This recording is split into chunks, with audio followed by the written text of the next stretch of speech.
Chaque matin, avant même que le soleil ne se lève, une femme nommée Mado arrivait au marché avec 3 grandes marmites fumantes. Personne ne savait d'où elle venait. Elle apparaissait toujours seule, silencieuse, avec son pagne soigneusement noué et son regard calme. Mais dès qu'elle soulevait le couvercle de ses marmites, tout le marché s'animait. Une odeur si délicieuse se répandait dans l'air que même les vendeuses de poissons arrêtaient un instant leur discussion.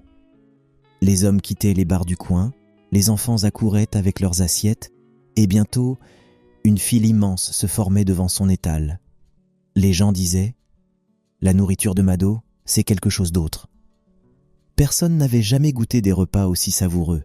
Le riz avait toujours la bonne texture, la viande fondait dans la bouche, et la sauce semblait faite par des mains divines. Pourtant, personne n'avait jamais vu Mado acheter ses ingrédients. Jamais au marché, jamais chez les commerçants. Elle arrivait chaque jour avec ses marmites pleines et repartait sans rien dire une fois la nuit tombée. Les villageois avaient commencé à en parler. Certains disaient qu'elle possédait un secret. D'autres murmuraient qu'elle ne dormait jamais. Mais une chose était sûre, aucune vendeuse ne lui arrivait à la cheville. Et parmi celles qui l'enviaient, il y avait une femme nommée Mama Rose, vendeuse de ragoûts depuis plus de 15 ans. Elle observait Mado chaque jour, le cœur serré. Ses propres clients, autrefois fidèles, s'étaient mis à l'abandonner pour aller goûter la nourriture de la mystérieuse femme. Un matin, en voyant la longue file devant l'étal de Mado, Mama Rose lâcha un soupir amer. Ce n'est pas normal, cette histoire. Comment une seule femme peut nourrir tout le monde sans jamais manquer d'ingrédients? Ses voisines hochèrent la tête, inquiètes mais curieuses. L'une d'elles chuchota. « Moi je crois qu'elle n'est pas humaine. Peut-être qu'elle fait ses plats avec des choses qu'on ne doit pas voir. » Les rumeurs commencèrent à circuler, et dans le regard de Mama Rose, la jalousie se transforma peu à peu en obsession. Ce jour-là, sans le savoir, le destin du marché tout entier allait basculer. Ce matin-là, le marché de Bokito était déjà plein de vie. Les femmes criaient leur prix, les enfants couraient entre les étals, et l'odeur du manioc grillé flottait dans l'air. Mais tout le monde savait que, tôt ou tard, l'endroit le plus animé serait celui de Mado. Elle venait d'arriver, posant calmement ses marmites sur la table en bois. En quelques minutes, la file commença à se former. Des femmes élégantes, des hommes en chemise, des chauffeurs de moto, même un gendarme. Tous attendirent leur tour avec impatience. Mado servait chacun avec douceur, sans jamais élever la voix. « Tiens, ma fille, goûte bien. »« Merci, maman. Ton riz là, il guérit le cœur », lançait un client en riant. Tout semblait paisible, mais à quelques mètres de là, Mama Rose observait la scène d'un air sombre. Ses propres marmites étaient encore pleines et son tablier couvert de sueur. Personne ne s'arrêtait chez elle. Même son mari, qui passait parfois pour la saluer, faisait désormais un détour pour aller acheter chez Mado. Ce jour-là, il arriva justement, un sachet de plastique à la main.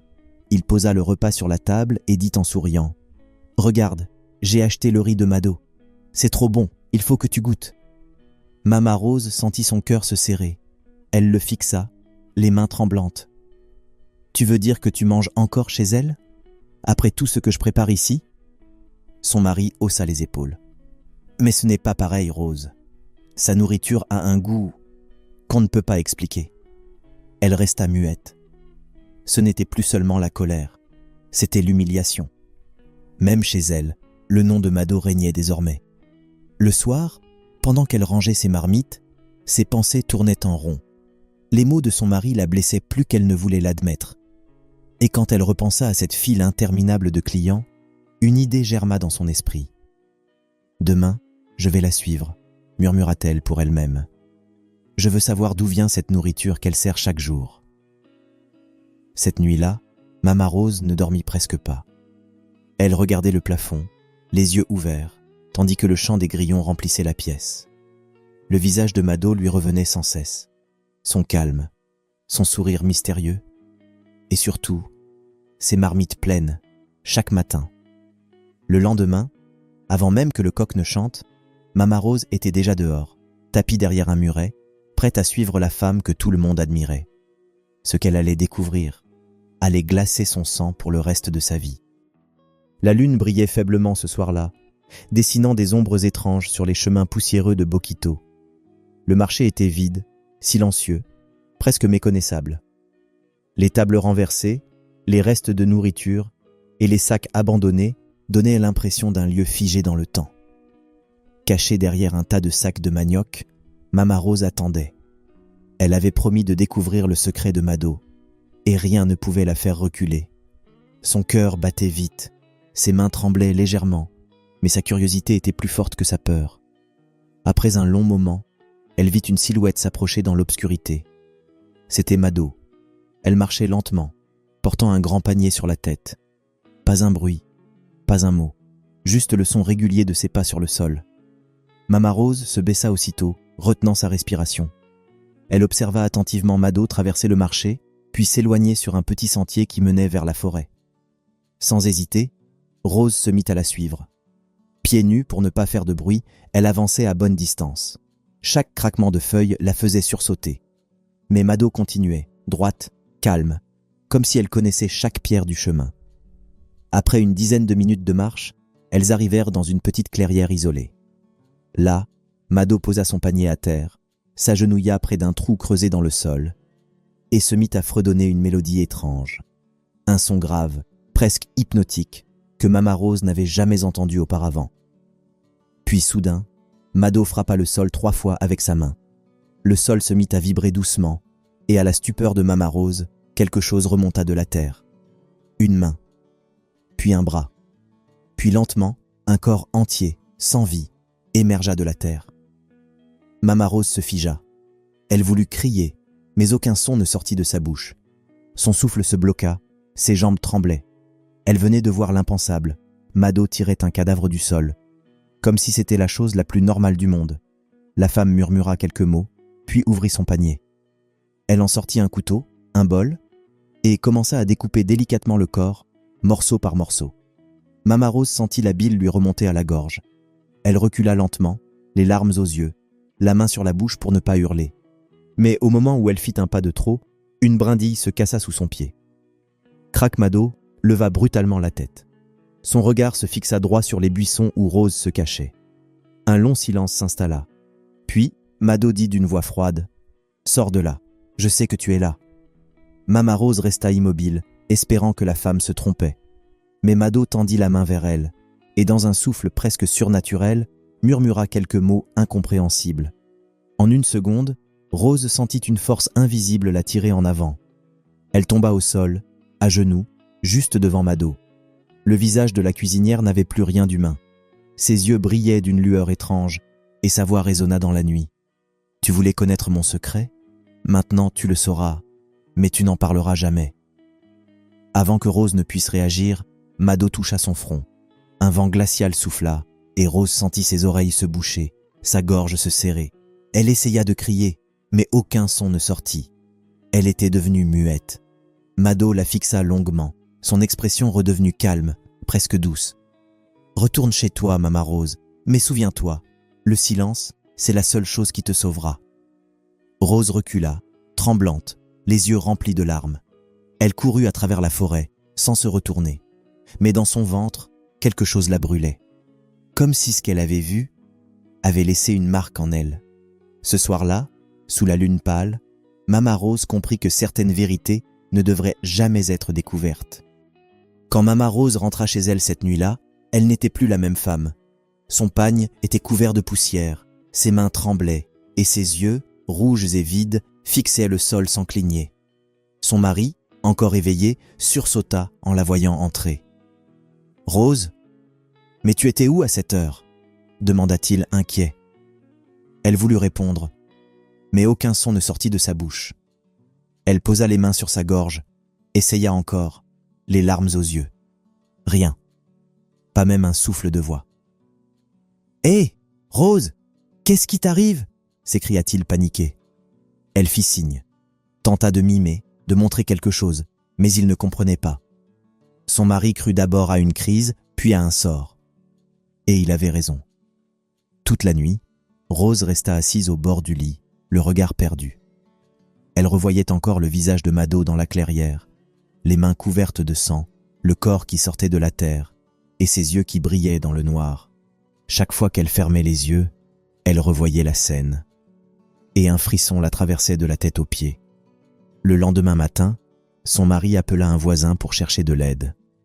Mais quand le guérisseur du quartier arriva, Rose n'arrivait même plus à entendre ce qu'il disait. Elle bougeait les lèvres, mais elle ne voyait plus le monde comme avant.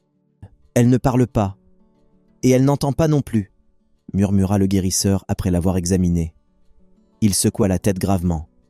Ce genre de silence, c'est la marque d'un pouvoir noir. Quelqu'un l'a envoûtée. Le mari de Rose pâlit. « Mais qui pourrait faire une chose pareille ?» Le vieil homme soupira. « Quelqu'un de très fort et de très dangereux, » répondit le guérisseur. Les jours passèrent, et Mama Rose restait enfermée chez elle. Les voisins venaient parfois la voir, mais elle ne répondait jamais. Son mari faisait tout pour la consoler, mais elle semblait vivre ailleurs, dans un monde de peur et de regret. Parfois, au milieu de la nuit, il l'entendait sangloter doucement. Elle tapait sur son torse, désespérée, comme pour dire « Je veux parler, je veux crier », mais aucun son ne sortait. Une nuit, pendant qu'il dormait, elle se leva lentement et s'approcha du miroir. Son visage semblait plus pâle que d'habitude, ses yeux fatigués, et au fond de sa gorge, elle sentit une brûlure étrange. Elle posa la main sur son ventre et sentit quelque chose bouger. Elle eut peur. Peut-être n'était-ce qu'un cauchemar, mais dans le reflet du miroir, elle crut voir Mado derrière elle, le même regard froid, le même sourire inquiétant. Elle se retourna brusquement. Personne, mais l'air était devenu lourd, comme si la pièce tout entière retenait son souffle. Le lendemain, son mari voulut la convaincre d'aller au marché. « Peut-être que revoir les gens t'aidera à te sentir mieux, Rose. » Elle hésita, mais finit par accepter. Quand elle arriva, les vendeuses la saluèrent d'un air gêné. Certaines la regardaient avec pitié, d'autres avec peur. Tout le monde savait ce qui lui était arrivé, sans vraiment comprendre. Et au milieu du marché, Mado était là, debout derrière ses marmites, le même sourire paisible sur les lèvres. Quand leurs regards se croisèrent, Rose sentit ses jambes se dérober. Elle voulut détourner le regard, mais Mado lui fit un léger signe de tête. Un sourire discret, presque imperceptible, qui disait tout. Ce jour-là, Mama Rose comprit que sa vie ne lui appartenait plus. La peur avait pris sa voix, et le silence, son âme. Les jours passèrent, puis les semaines. Mais Mama Rose ne retrouva jamais sa voix. Son regard s'était éteint, son corps s'affaiblissait, et plus personne ne reconnaissait la femme joyeuse qu'elle avait été. Son mari faisait tout pour l'aider. Chaque matin, il préparait le petit déjeuner, lui tenait la main, essayait de la faire sourire, mais rien n'y faisait.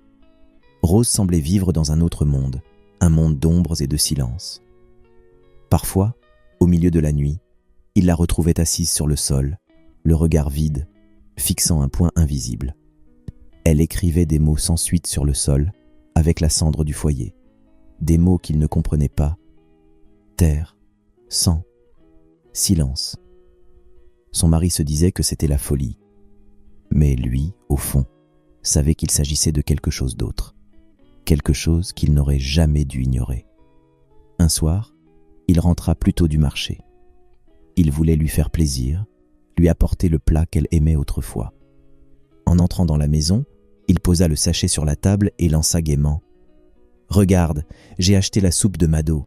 Tu verras, ça te fera du bien. » Rose leva brusquement la tête. Ses yeux s'écarquillèrent.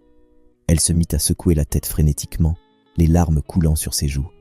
Elle essayait de lui dire « Non, ne mange pas », mais aucun son ne sortait. Il ne comprenait pas. « Quoi ? Qu'est-ce qu'il y a, Rose ? C'est juste de la soupe. » Et sans attendre, il prit une cuillère, goûta. Le goût était délicieux. « Incroyable comme toujours », dit-il en riant doucement. Rose se laissa tomber à genoux, pleurant sans bruit. Elle savait ce qu'il venait de mettre dans sa bouche. Le soir même, elle sentit la douleur revenir dans son ventre. Un feu intérieur, une chaleur qui montait lentement, la rongeant de l'intérieur. Elle tomba au sol, tremblante, incapable de crier. Son mari accourut, paniqué. mais il ne comprenait pas. « Rose, dis-moi ce qu'il y a. Rose !» Elle leva les yeux vers lui, le regard suppliant, avant que son corps ne se fige doucement. Son cœur s'arrêta. Silence. Juste le bruit du vent qui passait par la fenêtre. Le lendemain, les pleurs de son mari résonnèrent dans tout le quartier. Les voisins arrivèrent, bouleversés. On retrouva Mama Rose sans vie, les yeux ouverts, la bouche entr'ouverte comme si elle avait voulu crier une dernière fois, mais que le silence l'avait encore trahie. Au marché, la nouvelle se répandit comme une traînée de poudre, ses collègues discutant entre elles. « Tu as entendu ? Mama Rose est morte. »« Morte ? Comment ? On dit qu'elle n'a plus parlé depuis qu'elle s'est disputée avec Mado. » Les visages se fermèrent, les rires disparurent, même les enfants qui couraient d'habitude près des étals restaient à distance.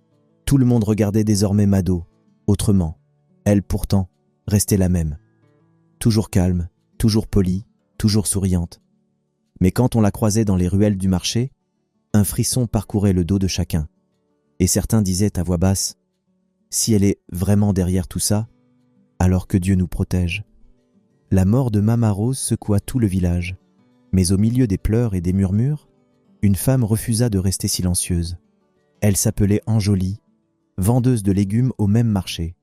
C'était la meilleure amie de Mama Rose. Elles se connaissaient depuis l'enfance, partageaient leurs repas, leurs secrets et leurs rires. Alors, quand Anjoli apprit que Rose était morte subitement, après avoir perdu sa voix sans raison, elle sentit une colère froide monter en elle. « Non, ça ne peut pas être une simple maladie, » murmura-t-elle. « Quelqu'un lui a fait du mal. » Pendant plusieurs jours, elle observa Mado en silence. Elle la vit sourire à ses clients, plaisanter doucement, servir ses plats comme si de rien n'était. Mais plus elle la regardait, plus elle ressentait quelque chose d'étrange. Ce sourire, ce calme presque parfait. C'était comme si Mado portait un masque. Un après-midi, alors que le marché commençait à se vider, Anjoli décida de s'approcher. « Bonsoir Mado », dit-elle avec un ton doux.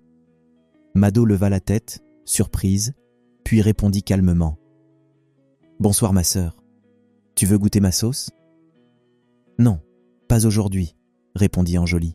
« Je voulais juste te dire que ta nourriture plaît à tout le monde ici. »« Merci ma sœur.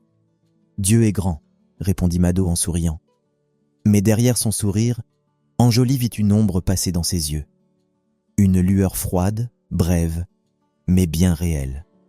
Ce regard, elle ne l'oublierait jamais. Le soir même, elle décida d'aller consulter un vieux guérisseur installé dans un village voisin. On l'appelait Papa Ndongo, un homme sage, connu pour son don de voir au-delà du visible. Lorsqu'Anjoli arriva, il la regarda longuement avant même qu'elle ne parle. « Tu es venue à cause d'une femme, n'est-ce pas ?» Elle sursauta. « Comment le savez-vous ? Je vois la peur dans ton regard, et je sens autour de toi une présence sombre. Dis-moi, qui est cette femme ?» Anjoli lui raconta tout, la disparition de la voix de Mama Rose, sa mort étrange, les rumeurs autour de Mado, et cette rencontre inquiétante au marché. Le vieux ferma les yeux un moment, puis parla d'une voix grave.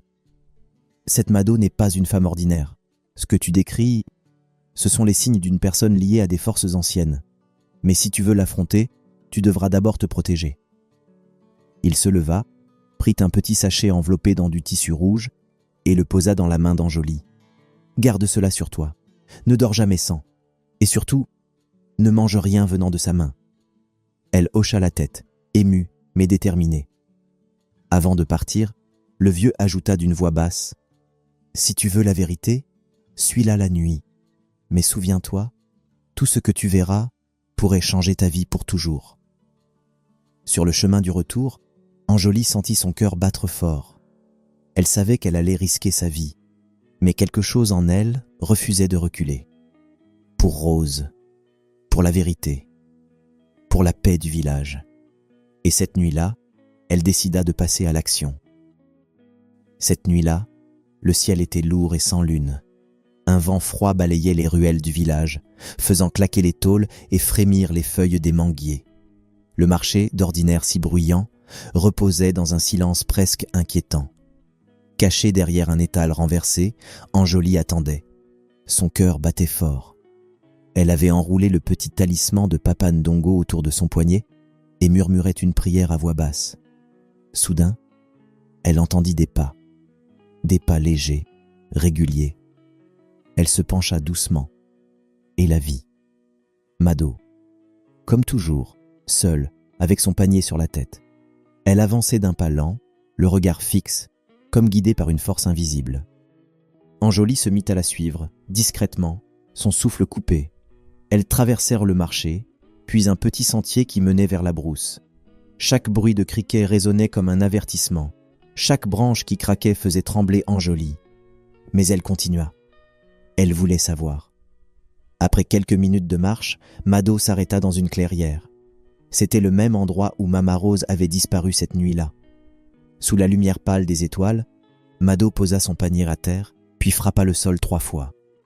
Un léger grondement monta du sol, puis, lentement, la terre s'ouvrit.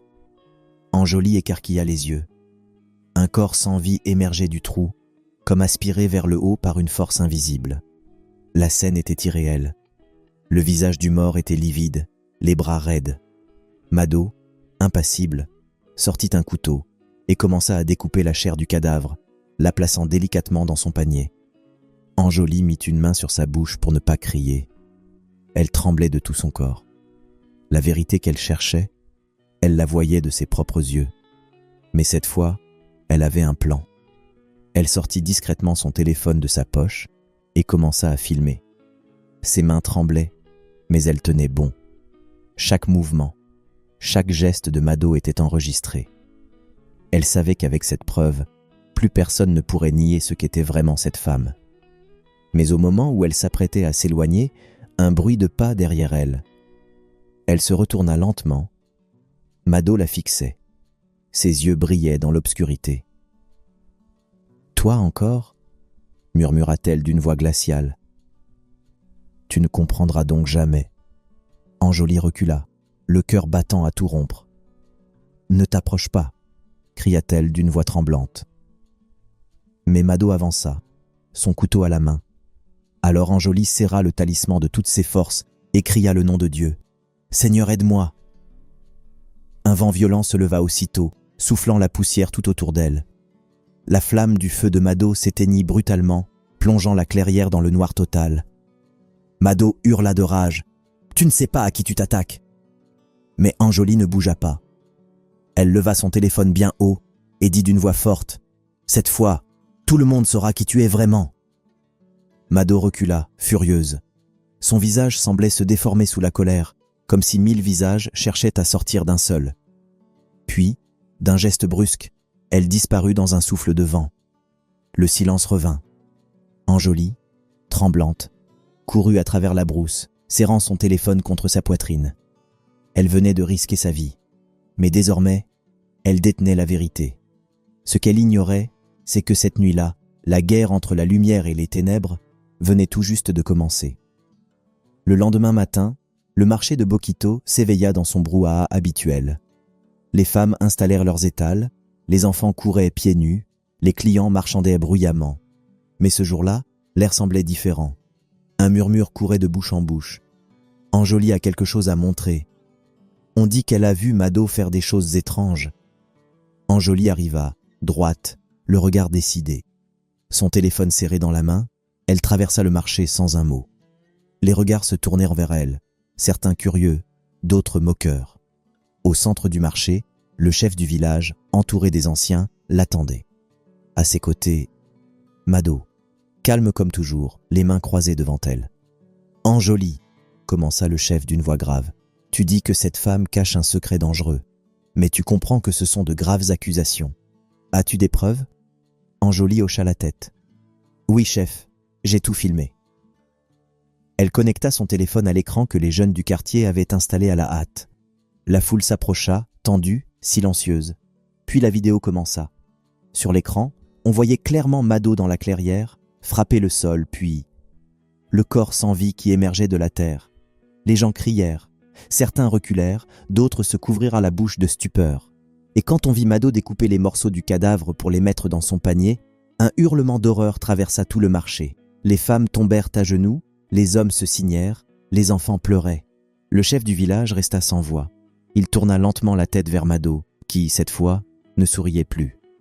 Son regard était glacial. « Alors, c'était vrai, » murmura-t-il. « Tu nourrissais ton monde avec la mort. » Mado ferma les yeux, soupira longuement, puis parla d'une voix calme, presque triste. « Vous ne comprendrez jamais. Je ne faisais que prolonger la vie.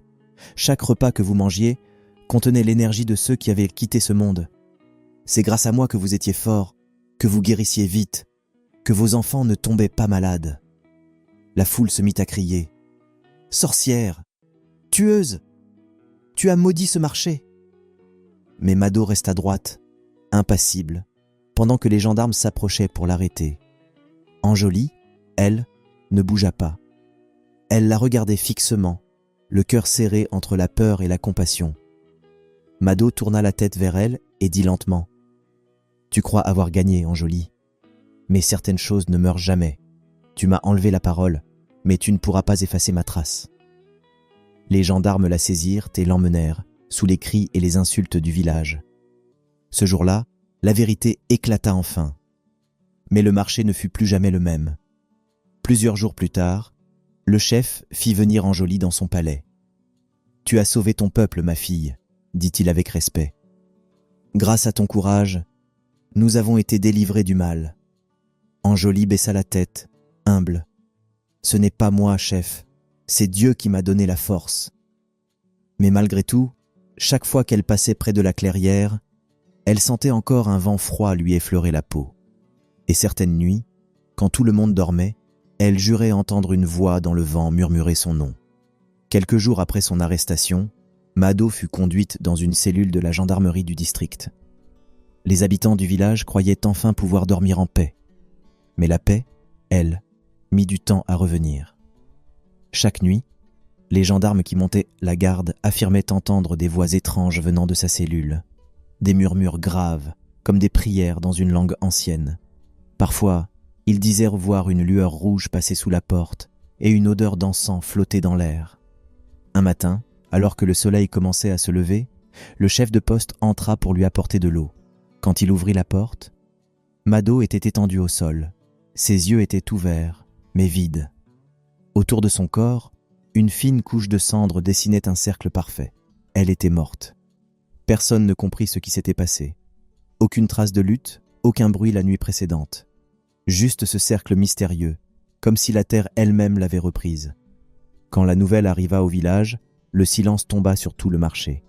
Même ceux qui l'avaient détesté se turent. Parce qu'au fond, tout le monde savait, ce genre de mort n'était pas ordinaire. Le chef fit venir Anjoli. Il posa la main sur son épaule et dit doucement : « C'est fini, ma fille. Tu as affronté le mal, et Dieu t'a donné la victoire. » Elle hocha la tête, les yeux humides. Mais au fond d'elle, elle savait que certaines batailles laissent toujours une trace. Les jours suivants, le marché retrouva peu à peu son animation. Les rires des enfants revinrent, les femmes recommencèrent à chanter en préparant leurs repas, et les clients se sentirent enfin libres de manger sans peur. Anjoli, elle, fut honorée par tout le village. Le chef la nomma conseillère du marché, responsable du bien-être et de la sécurité des commerçants. Mais malgré tout, elle gardait toujours sur elle le petit talisman rouge de Papa Ndongo, juste au cas où. Un soir, alors qu'elle fermait son étal, elle leva les yeux vers le ciel. Le vent soufflait doucement, et dans le bruissement des feuilles, elle crut entendre une voix lointaine, une voix paisible, douce, presque reconnaissante, celle de Mama Rose. « Merci, ma sœur. Tu m'as libérée. » Les larmes montèrent aux yeux d'Anjoli. Elle sourit, ferma les yeux et murmura : « Repose en paix, Rose. Tout est terminé. » Depuis ce jour, plus jamais on ne vit une vendeuse mystérieuse au marché de Bokito.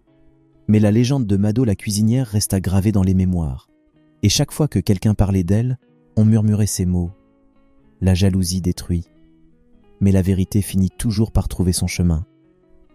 Ainsi s'achève cette histoire.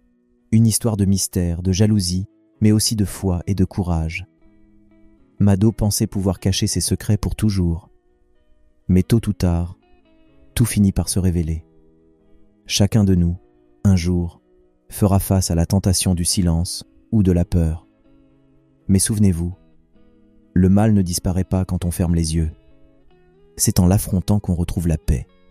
Merci d'avoir regardé cette vidéo jusqu'au bout. Si vous avez aimé cette histoire, laissez un pouce bleu, abonnez-vous à HD Story et surtout, partagez cette vidéo avec quelqu'un qui a besoin de se rappeler que tout ce qui paraît délicieux n'est pas toujours aussi pur qu'il en a l'air. Prenez soin de vous et à très bientôt pour une nouvelle histoire.